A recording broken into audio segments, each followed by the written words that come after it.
Hi, my name is Beth. I am a mother of 7. Yep, you heard that right. I am a student of scriptures and I am a servant of God, but that's not in order of importance. And today I'm going to tell you about my most embarrassing moment at church.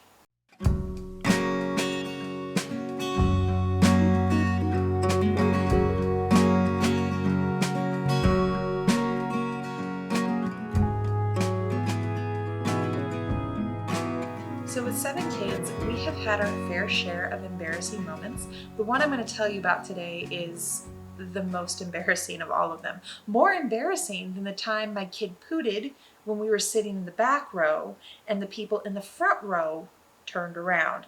More embarrassing than that. More embarrassing than when I growled at my children in front of my in-laws because I just kind of snapped because they'd gotten up more times during the service than one would believe is possible. I think they were up in the service more than they were sitting in the service. And this is just more than all of that. I had taken my 1-year-old and my 3-year-old little boys to the lobby because I was trying to be a considerate congregant. I was trying to let them not be a distraction to the people around them. So I took my wiggly little boys into the lobby so that they wouldn't wiggle and distract other people. I put them too close to the fire alarm. And when my back was turned for a second, I don't even know if I was out of arm's reach of the kid who did it, but I blinked. You can't blink. When you have little boys, you cannot blink. I blinked. And my child had been under the negative influence of VeggieTales, where a character had pulled a lever and said something clever. So my child pulled the lever that he saw and made some sort of clever declaration.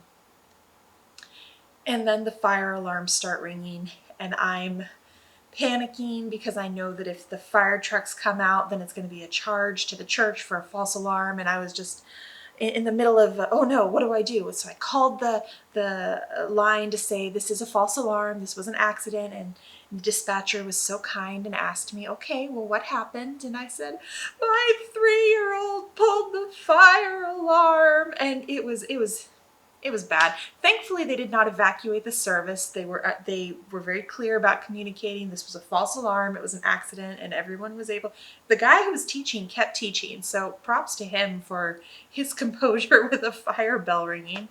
So it was all under control in the end, but I was mortified because my kid had single-handedly, it felt like he had ruined the service. And I have no problem punishing disobedience, but this was not disobedience. He was 3. He probably knew he shouldn't pull the alarm, but he had no idea what would happen if he did.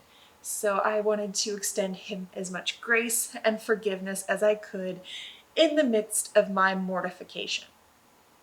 And the reason why I wanted to extend him this forgiveness is because I have personally been extended much grace and much forgiveness in my life. And in Matthew chapter 18, verses 21 to the end of the chapter, we have Peter and his brother arguing about, well, how many times do I really have to forgive my brother? And Jesus is like, guys, listen up. There was a king and a guy owed him a lot of money. And the man who owed the king a lot of money was forgiven his debt. But he didn't take that forgiveness and give everybody forgiveness. No, he went to see the first person he saw that owed him money, and he said, give it to me now or I'll have you thrown in prison. So this man was extended a great forgiveness for a great debt. But he didn't have the gratitude that he should have had under those circumstances. So he went and was rigid and unforgiving with the person he saw that did owe him.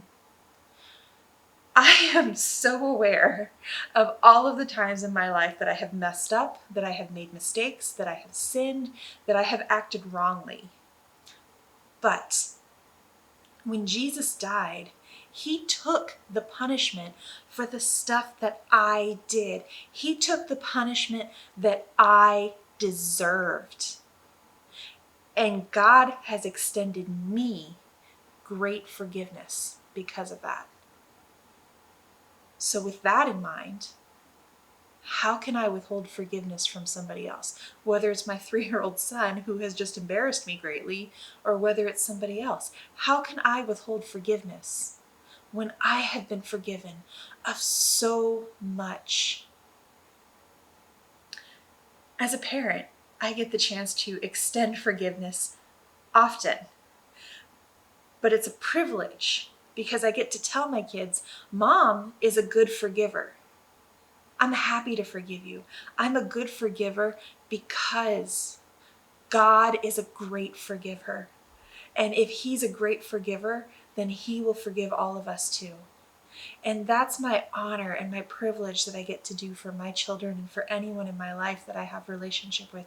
It's a privilege that you get to have too, to say we get to extend forgiveness with others as a part of restoring them to relationship with God.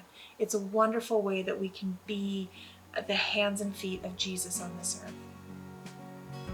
Thank you so much for watching. I'll see you next time.